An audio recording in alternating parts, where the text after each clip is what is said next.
welcome to Art and Cook channel.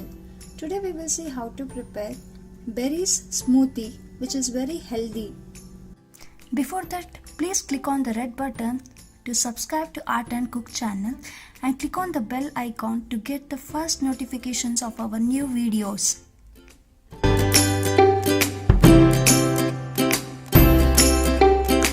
Let's see the ingredients required. Here I have taken 3 types of berries, which is a frozen berries.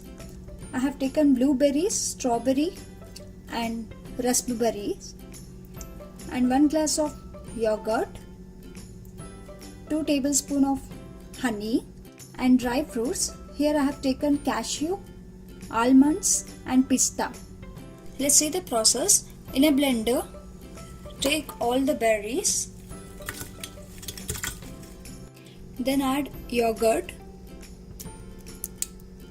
then add the dried fruits, honey. Now blend this mixture.